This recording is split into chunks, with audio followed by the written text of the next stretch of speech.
Every act of love is a resistance to despair and a testimony that God's kingdom endures even as the world convulses. Chapter 5. Hope in the midst of tribulation, the promise remains. Do not mistake tribulation for abandonment. The promise of Revelation is that suffering refines, and that after the night comes a dawn.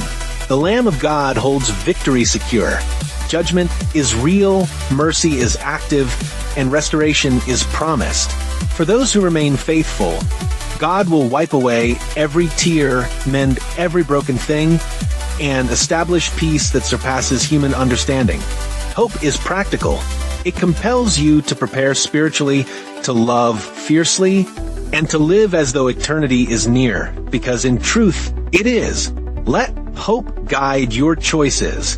Cultivate generosity, guard your speech, and stand for justice. These are signs of readiness that outshine fearful predictions.